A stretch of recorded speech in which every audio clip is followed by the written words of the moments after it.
Bon ben, on y va. Attention. Voilà, inauguré. Super.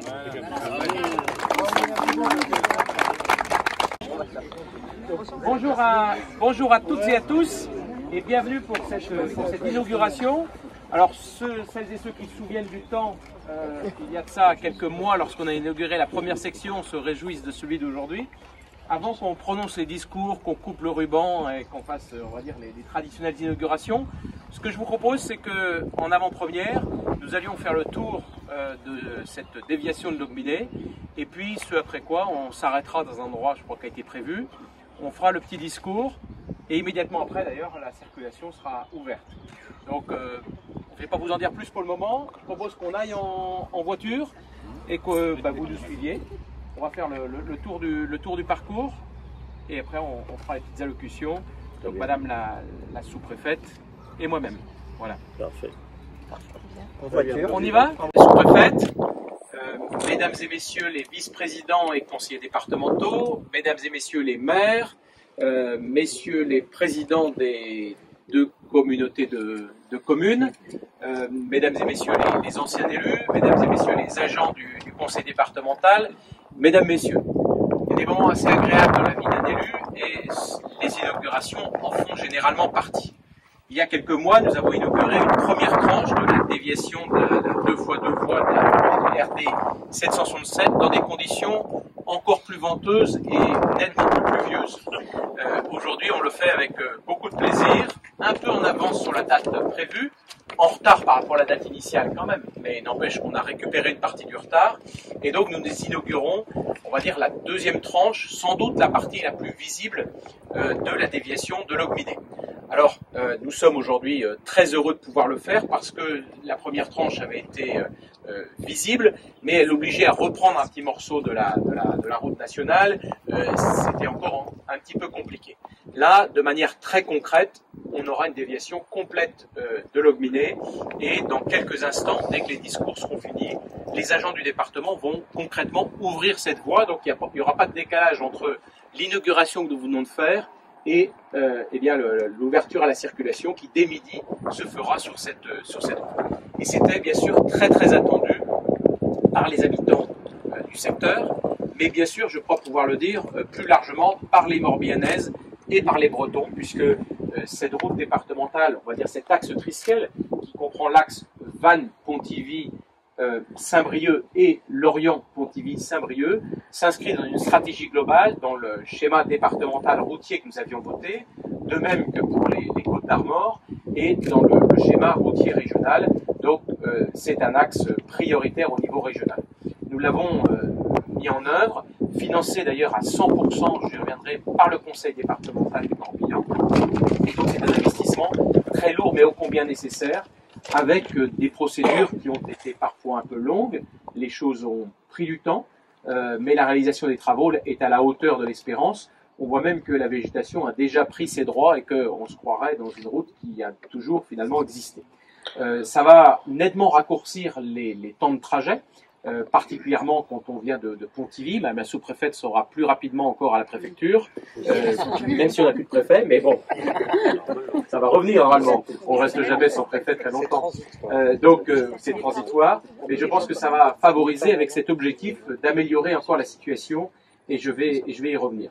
C'est un chantier d'envergure puisque les deux tranches que nous avons ouvertes, la première de 3 km puis celle-ci de 4,5 km, se fait pour un montant global de 38 millions d'euros, et la tranche suivante, qui sera celle qui va de Siviac jusqu'à un cadre existant un petit peu plus loin, donc sur la commune de Moussoir, d'Évélis, pardon, je suis resté encore avec les vieux noms, je suis plus à la page, et donc là on va réouvrir 4,5 km supplémentaires au deuxième semestre 2023, soit un an plus tôt que ce que nous avions imaginé, compte tenu du décalage quand même des travaux.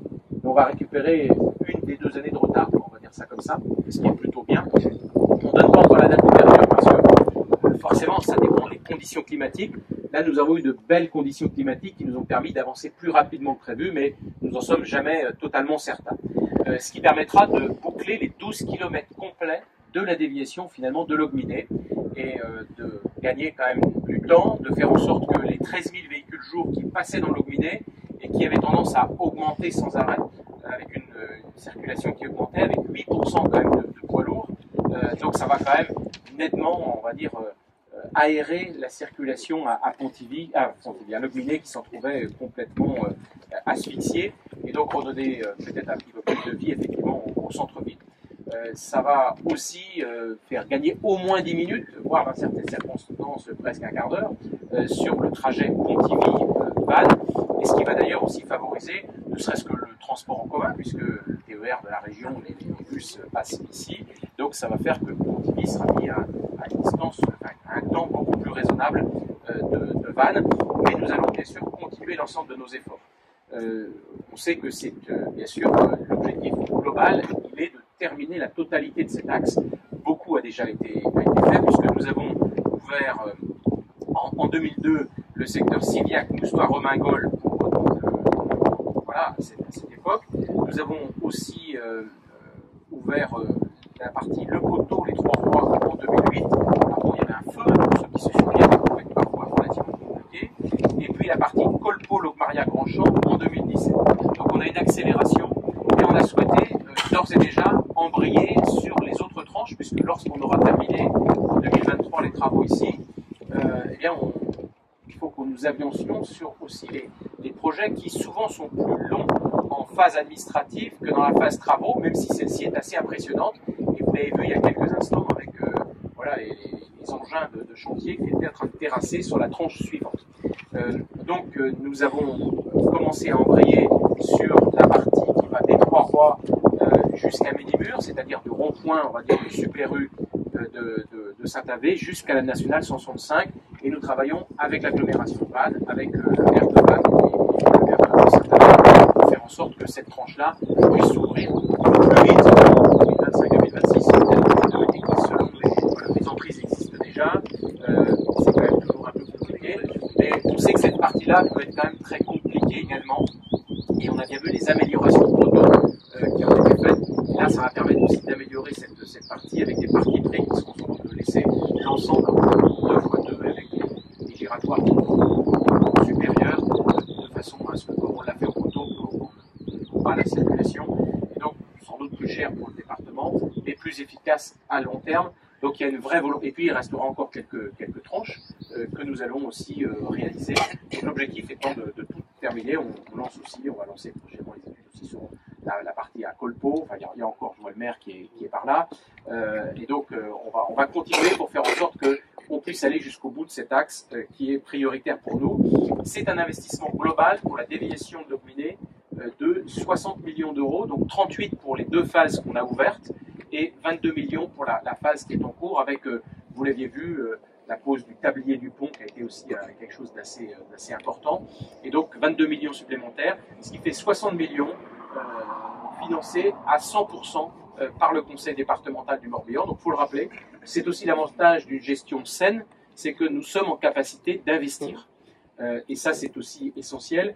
On sait que les élus du secteur nous demandaient depuis longtemps. Gérard Rogeau, malheureusement, nous a fait savoir qu'il ne pouvait pas être avec nous aujourd'hui pour des raisons de santé. Mais je me souviens bien sûr de moi qui ai siégé avec lui, qu'il a réclamé à corps et à cri, on va dire, cette déviation.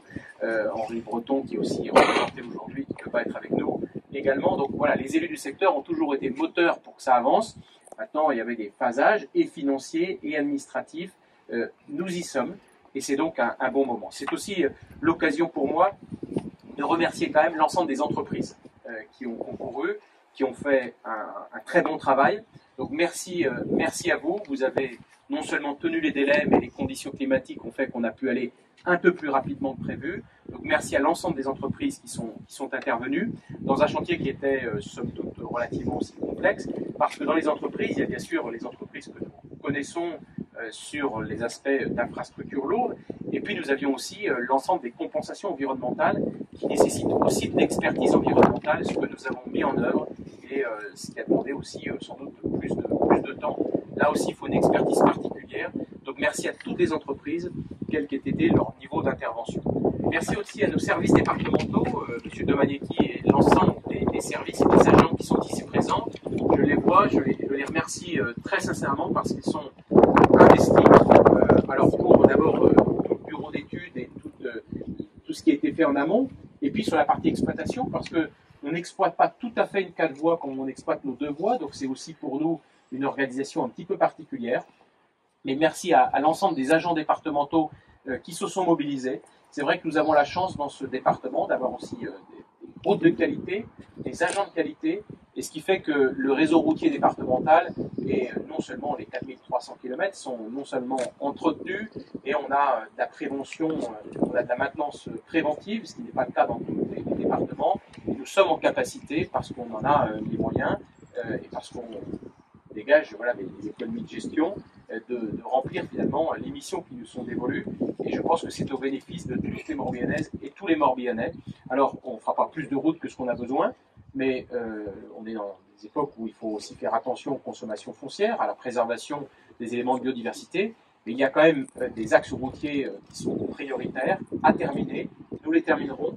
Et nous allons fixer ça aussi dans le schéma global des mobilités à l'échelle départementale, que nous espérons pouvoir terminer et passer en session vers la fin de l'année. Il y a actuellement des consultations avec l'ensemble des EPCI aussi qui sont en cours. Gérard Pierre rencontre un par un avec nos services l'ensemble des présidents d'EPCI, des responsables d'EPCI, sur 2 volets. Bien sûr, la mobilité routière, mais aussi toute la mobilité douce, qui est aussi significative pour nous. Et d'ailleurs, sur ce chantier, eh bien, on va aussi engager des travaux complémentaires d'un montant de 260 000 € sur 2 mois qui seront réalisés à l'été 2023 sur la sécurisation aussi des anciens axes, toujours axes départementaux, mais des axes qui deviennent maintenant des axes secondaires. Il y a là aussi des aspects cyclables, de traversées, d'aménagement de sécurité qui seront aussi mis en œuvre. Et ça nous paraît complètement essentiel. Donc voilà ce que je voulais vous dire, mais vraiment en se réjouissant. Je voudrais forcément remercier mon prédécesseur, François Boulard, qui a été aussi, on va dire, un ardent défenseur de ce dossier. Il a porté aussi un bout de bras avec les vicissitudes que l'on a pu connaître. Il ne peut pas être avec nous, malheureusement, aujourd'hui, mais nul doute qu'il viendra voir les travaux et emprunter cette route. J'espère qu'il pourra être pour l'inauguration au 2e semestre 2023 de la dernière tranche, mais c'est bien sûr essentiel et son investissement a été ô combien important. Et merci à tous les collègues de l'Assemblée départementale, puisque ce sujet a toujours fait l'objet d'un consensus au sein de l'ensemble des groupes au Conseil départemental pour faire avancer ce dossier, tant il semblait logique que nous puissions avancer vers évidemment une meilleure desserte de l'ensemble du Morbihan. Et ce qui fait qu'on va pratiquement plus rapidement à Pontivy, qu'on va à Arzon certains jours d'été.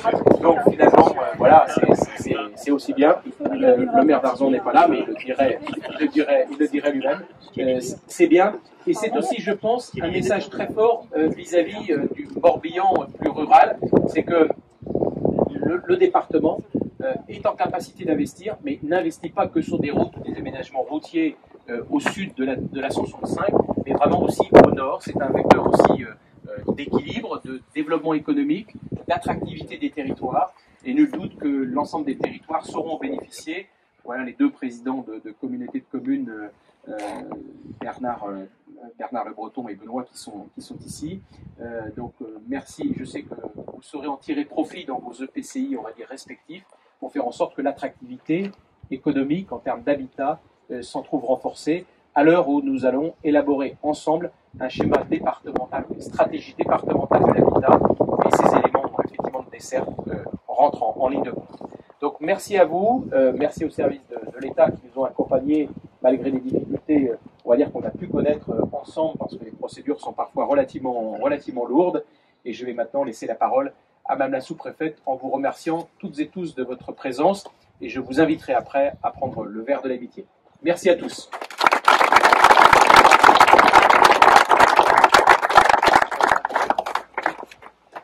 Monsieur le Président, Mesdames et Messieurs les vice-présidents du Conseil départemental, Mesdames et Messieurs les conseillers départementaux, Messieurs les présidents des communautés de communes, Mesdames et Messieurs les élus, Mesdames et Messieurs, et bien évidemment avec une pensée pour tous ceux qui ont œuvré pour la réalisation de cette route. Effectivement, nous nous étions retrouvés au mois de janvier, dans la tempête et le vent, pour inaugurer ce premier tronçon, mais on était déjà tous très motivés pour l'inaugurer, en particulier moi, comme l'a fait remarquer gentiment le président du conseil départemental, puisqu'effectivement j'utilise très souvent cette route, et que je table, moi, ce que je mise sur 15 minutes de gain de temps. Et je vous dirai effectivement si les estimations sont les bonnes ou pas. Donc, effectivement, inaugurer ce deuxième tronçon aujourd'hui, c'est une chance, en dehors effectivement de l'aspect personnel, une chance collective, puisqu'effectivement, le centre Bretagne que représente Pontivy va être relié de façon beaucoup plus rapide, en tout cas à Vannes et au reste du département. Donc, la perspective des investissements à long terme privilégie depuis de nombreuses années les axes routiers du Triskel. Et pour mémoire, mise à 2 fois 2 voies de la RD 767 entre Vannes et Pontivy, de la RD 768 entre Boubeau et la limite du département des Côtes-d'Armor, RD 769 entre Caudan et Plouay, et RD 775 entre Vannes et Escandel. Donc ce programme constitue à aménager en voie rapide l'axe qui relie Lorient et Vannes à Saint-Brieuc, en passant par Loudéac et Pontivy.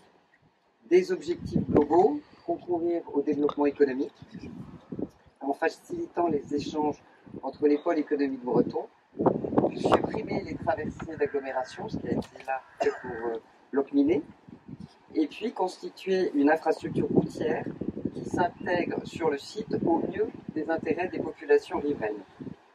Donc ce programme, comme vous l'avez dit, représente 170 km d'itinéraire routier. Le projet de contournement de Locminé, à 2 fois 2 voies entre Locminé et Siviac, constitue le plan de charge principal des grands travaux départementaux de 2022-2023. Donc on se retrouvera sans doute pour toute inauguration. Donc dans la programmation pluriannuelle d'investissement, 38 millions d'euros pour le contournement de Locminé, qui est effectivement un investissement très important, et projet qui est prévu successivement en 3 phases, échangeur avec la RN 24, située sur la commune de Moréac, contournement de Locminé, donc entre les communes de Bignan et Moréac, prolongement vers le nord, Locminé-Siviac, situé sur les communes de Moréac et Nézin. Donc le chantier du contournement a redémarré en 2021, après effectivement plusieurs péripéties que tout le monde connaît, sur lesquelles on ne reviendra pas. Les travaux sur le contournement de Locminé ont été totalement interrompus en novembre 2019, tout le monde sait également pourquoi, et n'ont pu reprendre qu'au printemps 2021, donc après un long arrêt, ce qui n'était pas évident, et notamment lorsque les conditions climatiques, puisqu'il n'y avait pas que des aspects réglementaires, le temps a également joué contre vous, ont pu être à nouveau favorables à la réalisation de 5 chantiers. Donc les travaux de contournement, une première section de 3 km, qui a été mis en service en janvier 2022, ce qui correspondait déjà à une grande amélioration pour l'agglomération de Locminé. La section que nous inaugurons aujourd'hui, 4,5 km, correspond à une amélioration plus significative, puisqu'elle permet de capter complètement le flux de transit en amont de l'agglomération de Locminé en venant du nord. L'ensemble du dispositif sera donc ainsi plus fluide, donc plus attractif, et il ne nécessitera plus d'emprunter partiellement la RN 24, les rétablissements de la communication étant déjà en service. En complément et sur ce même secteur, le département va engager des travaux de sécurisation, notamment pour la continuité piétonne entre Locminé et les zones d'activité de Carana et Kerabuse. Donc ces travaux prévus pour durer environ 2 mois et réalisés à l'été 2023. Donc la direction des routes et de l'aménagement assure la représentation de la maîtrise d'ouvrage et la responsabilité de la maîtrise d'œuvre du chantier. Alors, la suite de l'itinéraire dépendra de nombreuses données, vous en avez parlé, telles que les priorités d'aménagement après les sections de Locminé, c'est-à-dire niveau du trafic à court et moyen terme, et cohérence d'itinéraire, mais aussi des nouvelles évolutions réglementaires et de société liées aux lois d'orientation mobilité, aux lois de transition écologique et énergétique, à la stratégie nationale bas carbone, et aux objectifs de zéro artificialisation nette. C'est donc un projet emblématique par les moyens financiers que vous avez consacrés. Ce programme figure au programme de modernisation des routes départementales du Morbihan au schéma routier départemental des Côtes-d'Armor, enfin au programme routier régional. Cette opération très attendue et dont personne ne remet en cause l'utilité aura aussi été en quelque sorte un révélateur et aura permis aux acteurs publics de prendre encore plus conscience de l'importance des enjeux environnementaux. Aussi, je suis particulièrement heureuse d'être avec vous aujourd'hui pour inaugurer cet ouvrage d'envergure. Merci. Je vous remercie.